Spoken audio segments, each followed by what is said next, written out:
Hello, top drivers. Today, we're diving into the best way to warm up your tires in F124. While the tire physics in this new edition have taken a solid step forward, there are still some puzzling gaps, especially considering how well F123 handled tire wear and temperature management. One key thing to keep in mind is that the way tires heat up has changed in F124. Too often, people talk about each edition being a simple copy and paste, but in reality, there are some pretty significant differences. Take last year, for example. Back then, the developers, led by David Greco, introduced heat transfer from the brakes to the tires through radiation. Imagine having one warm hand and one cold hand. The warm one has been near a heat source, while the cold one has been exposed to lower temperatures. If you press them together, palm to palm, the warmth from one will gradually transfer to the other. That's thermal conduction, the process of heat moving between two surfaces in contact. However, this feature is basically gone in F124. The thermal radiation from the brake system to the tires is almost non-existent, and that choice left us scratching our heads. As a result, the way you need to warm up your tires this year is completely different. We'll break it down in detail shortly. In F123, the best way to bring the tires up to temperature was to hold the brake pedal down for an extended period during the outlap, shifting the brake bias forward to around 70%. A strategy similar to Mercedes' brake magic system. But in F124, not only is this technique useless, it's actually counterproductive. Instead of heating the tires, it ends up lowering the carcass temperature even further.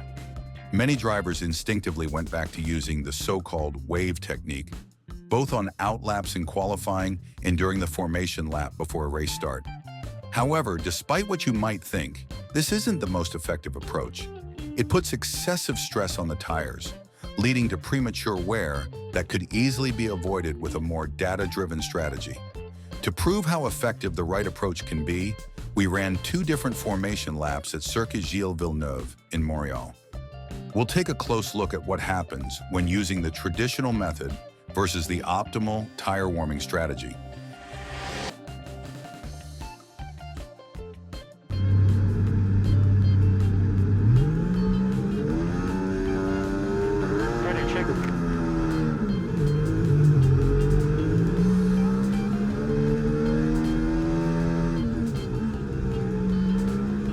Okay, so let's go through all the gears if you can. We need to make sure the engagement is okay before the start. We're going to want to put some temperature into the tyres and brakes. We need to keep the engine cool though, so don't go too high with the revs.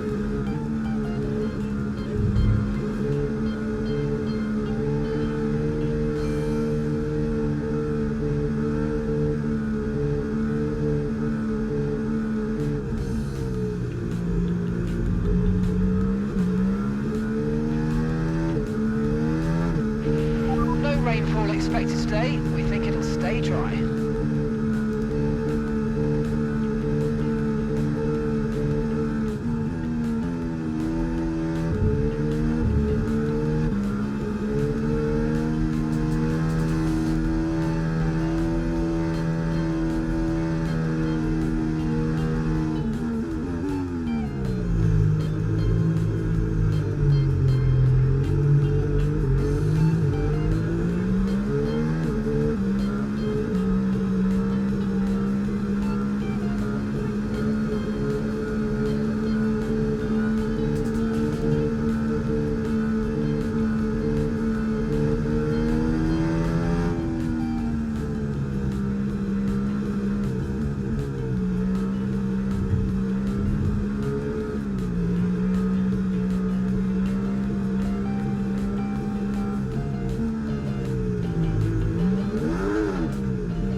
Parking. Let's try and get a good launch as the lights go out. Okay, so that's the rest of the grid forming up now. Be patient and watch for those lights. The data collected shows that by the time the car reaches the starting grid, tire temperatures have settled at 76 degrees Celsius and 72 degrees Celsius at the front, while the rear tires read 74 degrees Celsius and 73 degrees Celsius. Whereas at 2% across all 4 tires, except for the front right, the least stressed on this track, which remains at just 1%. For this circuit, Pirelli has selected the C3, C4, and C5 compounds, the softest trio available. The C3, which serves as the hard compound here, has an optimal carcass temperature range between 85 degrees Celsius and 95 degrees Celsius.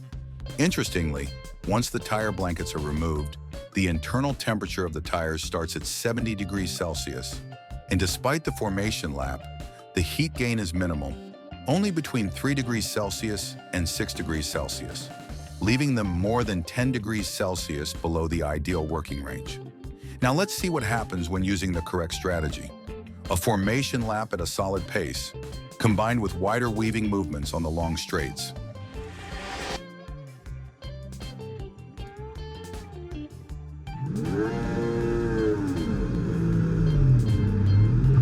Ready, check.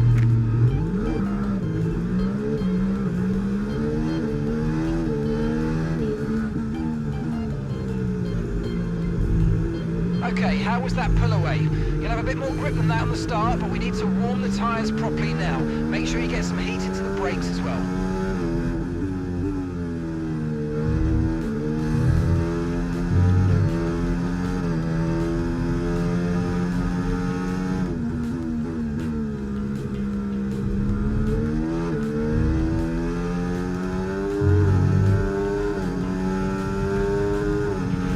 No rainfall expected today. We think it'll stay dry.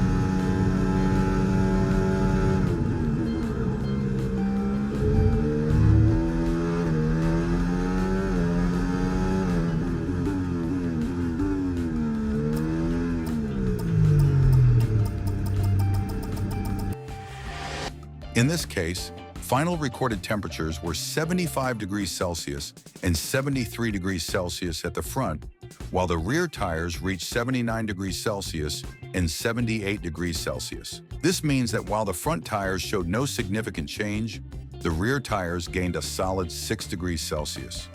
More importantly, tire wear was at 0% on the front and just 1% on the rear.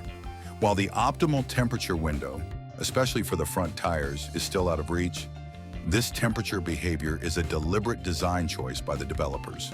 For the C3, a 10 degrees Celsius gap from the ideal range results in a grip loss of just 0.60%. Obviously, in a race, especially in an online lobby where you're not starting from pole and can't pull away immediately, you need to be mindful of other drivers who might still favor the weaving technique. This is crucial to avoid unnecessary contact that could lead to penalties. In qualifying, the same principle applies. Now let's shift to Spa, where the long straights make tire cooling even more noticeable.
Qualifying at Spa, Pirelli opts for the C4, the second softest compound in the range.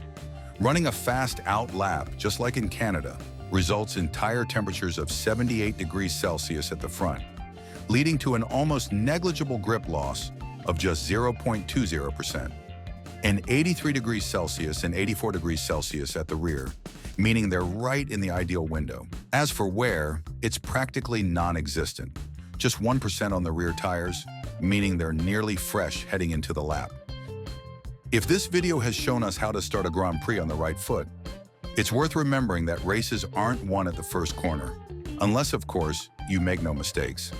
The main goal is always to manage tire wear as efficiently as possible, and to do that, you need both solid driving technique and a well-optimized setup. If, for example, your front tires wear out faster than the rears, the car will lose balance and responsiveness, making it much harder to control. As mentioned earlier, tire behavior in F124 is highly variable, leading to uneven wear that requires a setup capable of ensuring consistent degradation. Only then can you maintain vehicle stability over multiple laps. Relying on time trial setups, whose tire pressures are completely unrealistic, will only lead to poor results.